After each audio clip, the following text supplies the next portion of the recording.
All right, guys. I'm sending this especially for you. I have got your message. I just kind of want to give a precursor to the upcoming video so that you know exactly why I put it together and how I feel the way that I feel. So we've got two things. One is a mind map documenting the timeline of our interactions. Okay. Um, right here, we have it starting on April 22nd. That's when Chris Nagu initially sponsored the first two events, a live stream on Facebook. Okay. But also a co-authorship, all of that on April 22nd. On April 29th, I introduced Brett Kessler and Hannah.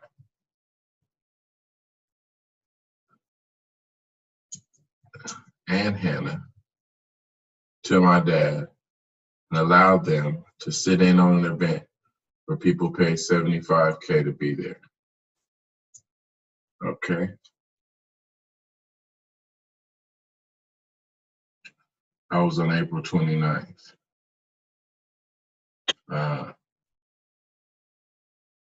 On April 30th, excuse me, let's move this. On April 30th, you all spoke at the Les Brown event as agreed upon.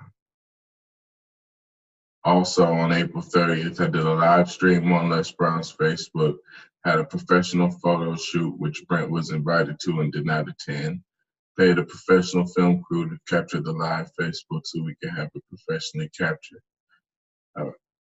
I paid $5K to Les Brown. The film crew got $500. The photo person got $700. The limo place got $650. Tamara got $700 for customer service and logistics. Then on May 3rd, 4th, and 5th, you all spoke at the BDP where I paid $3,000 to Brett Levitt. After expenses, $300 were left. Then on May 21st, you all said after the BDP event that you wanted to do events with me outside of the BDP. I paid $5K on, you all paid $5K on May 21st. Hannah paid for a penthouse event. I was told that we weren't going to have to pay for the venue. Maybe, $8K was the budget, and you all paid $5K because we didn't have to cover the venue. Then when I checked out the venue, they wanted $5K a day for 3 days. That's when we were discussing a 3-day venue. After that $5K, I had to find another venue. Okay. This is less than 30 days from the first payment. So less than 30 days from the first payment, you've already done 2 events with me. You got Facebook Live, you got media assets, and I sent over some of the recording of the clicks that were made on the leader lenses and the visibility of over 5,000 views at the video before it was taken down. And when it was taken down, I told you. I was in Dustin, Texas, not Dustin, Texas. I was in Dustin, Texas for CEO Space, promoting the event. I was recruiting a sales team and speakers for a 3-day event. I paid a guy named Rook for marketing. I paid $1,000 to a girl named Nicole for PR. Her name is Nicole PR, but for event planning. I also paid $1,500 to WBWB, Donna Wilson Bush, for branding and copy for the event. Themes, teachers, and masters. So I believe sets the event apart based off of the profile of the people you said you wanted to attend there.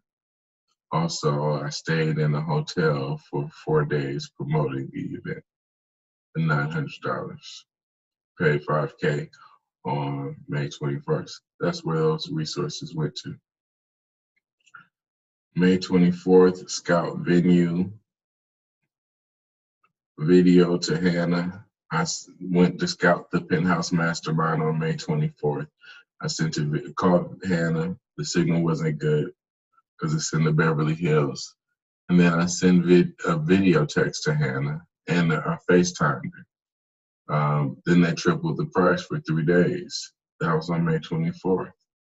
That was 3 days after the first payment of $5K for a 3-day event.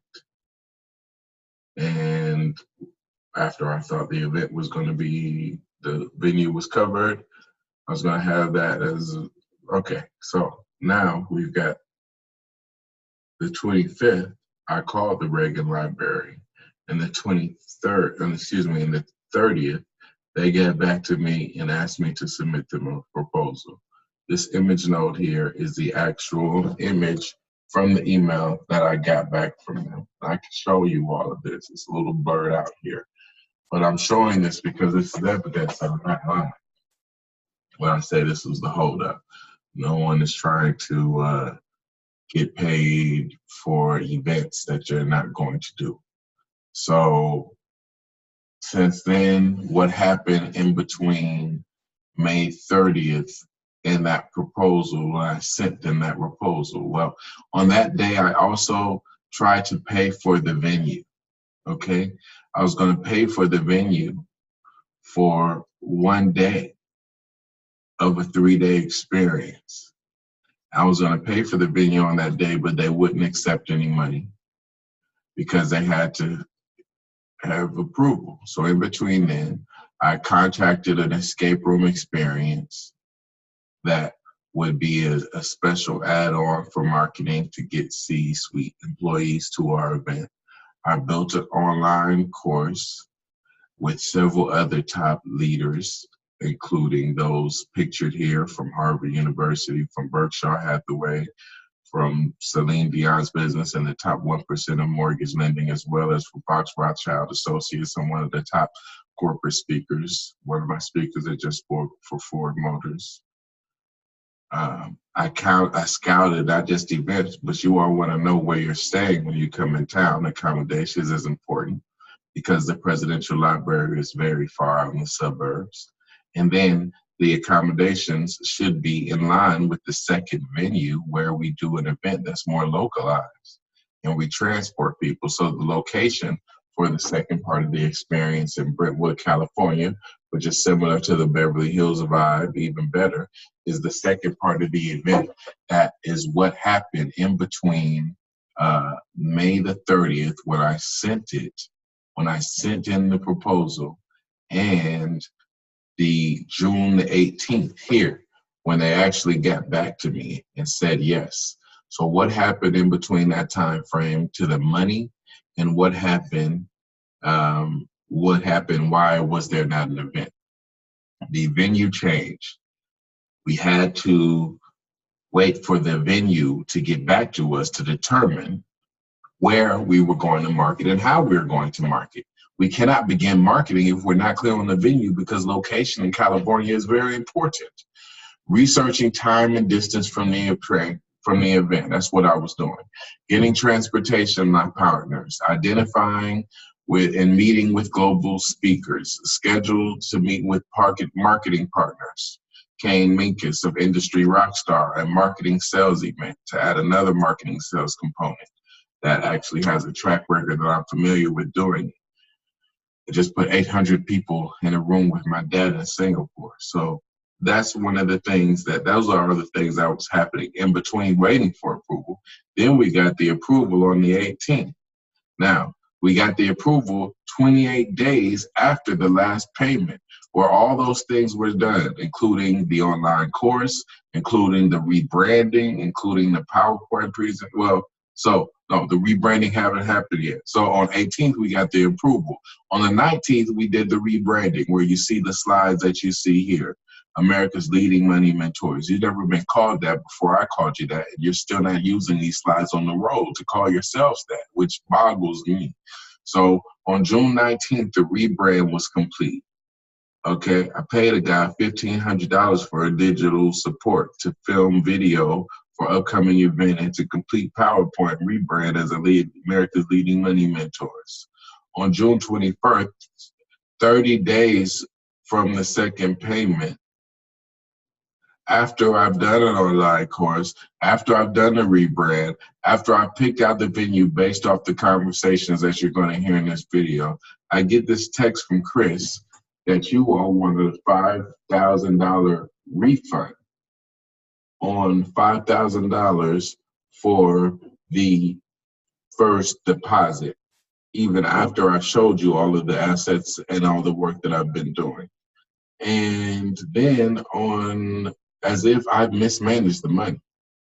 And then after talking and explaining everything, on June 27th, this is 2 days after the request for refund, which I couldn't believe it.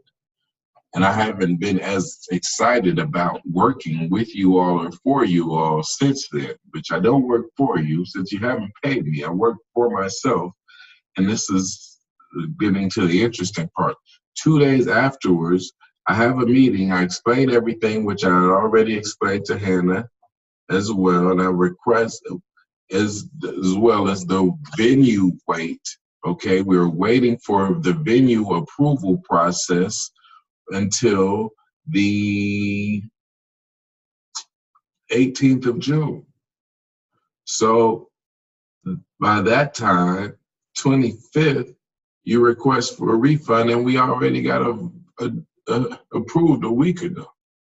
So now, the June 27th, I meet with you all. We all meet again and discuss, and I request $10,000 to $15,000 for resources, so that I can pool the resources, have enough operating capital to leverage that to get more sponsorship, leverage more from our marketing sales partners, Kane and Lisa Minkett. So the answer was yes.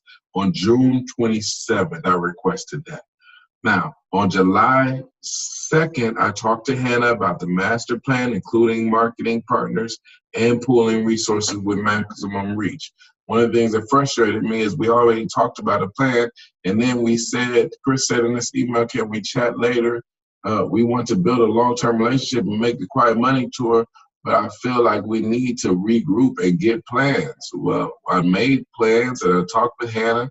Hannah then told me not to talk with Brent directly and not to talk to Chris directly, to wait several days, where I thought the venue was paid for in the 3rd, when they sent on July 3rd to send a payment. The Ronald Reagan Presidential Library sent a payment on July 3rd. I thought it was taken care of, and it wasn't. It wasn't. July 19th, the venue was finally paid. July 3rd, they requested the resources. July 19th, the venue was paid. And on the 3rd, they did not ask for insurance for the event. Now they want insurance for the event. But before, they did not ask for insurance, nor did they say that they needed insurance for the event to get approval. Why wouldn't they let me know that for? That's another holdup for the event.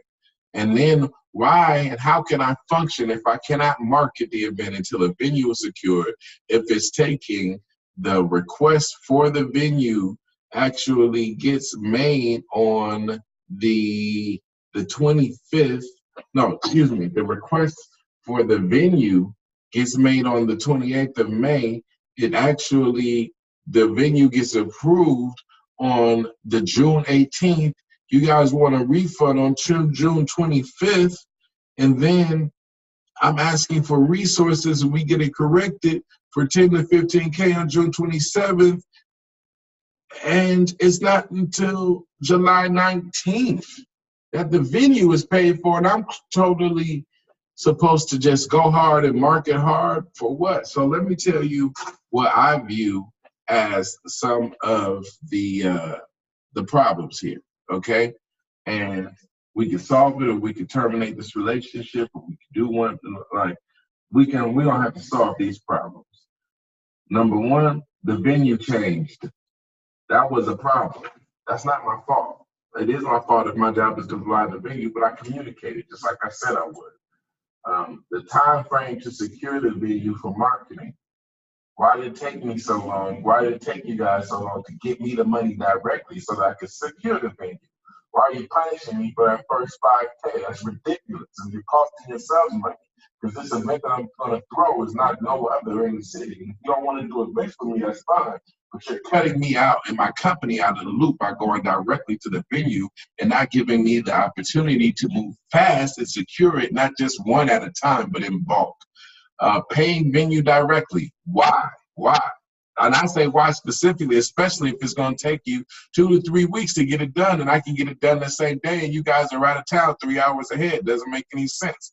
Lack of trust, commitment, and focus. It's a lack of trust on your part to take me out of the financial loop, to not give me the 10K, the 15K directly so that I can pull that with multiple resources to have the best day possible. Instead, you want an event with quality people, but you don't want to put a quality team together on a quality budget to make it happen. And that's not fair to me, incurring all of the stress and actually delivering with a shoestring budget without compensation and without appreciation. And then when you set me, let me keep going down the list. Lack of trust, commitment, and focus. To me, that's a lack of trust that I've mismanaged your funds, which I have not. And I can show the receipts of all the contractors that I've paid for this project.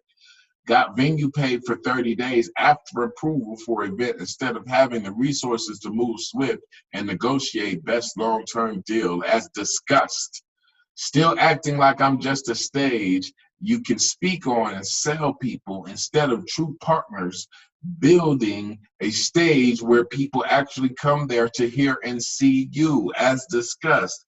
Lack of communication and follow through with the quiet rebrand. If I ask you, what are you going to speak on in a quiet rebrand? What will you say? You don't know because you haven't been working on it, I bet, as discussed, which is going to totally take your conversions to the next level. So even if I put you in front of 75 quality people and you don't do as I discussed, that is the best way to convert my people, you won't convert, you'll be mad at me, and I won't be any richer because I gave all your money to a venue to put my people in an event that they don't like because you don't know how to change their lives when you speak like I did taught you that I would teach you to do, as discussed. Are you planning to use your old PowerPoint or the strategy that I put in place for you that will convert people higher based off of my 25 years of experience? Problem is, I feel unappreciated and undervalued, and I'm going to add to this one, underpaid. Only way to make this right is to pay me. Underpaid. Matter of fact, pay me or leave me alone now, and I'll get you back. But I'm done with you guys because look at what you've done. And now that you see it, you just want to take. Okay. Another problem, feel set up to lose since it took so long to secure the venue capital. Another problem, why was I cut off out of the money loop? What did I do to deserve that? Another problem, I no longer want to do work with you guys because you could not afford to have your own event, nor do you deserve my hard work. Another problem, I will get my new event sponsors to repay your money before the end of the year. Another problem, I am canceling all events. Just it's taking so long and I don't have the partners that I thought I had. I'm canceling all events until 2020 until marketing and sales and follow-up strategy can be put solidly in place, as well as a team, so that I don't shoulder all the responsibility for zero pay. Another problem, you guys don't want to build something great. You just want to make some sales. Another problem, you could do that without the Prince of Greatness. So watch this video and you'll understand why I came to these conclusions. And we can talk whenever you want to.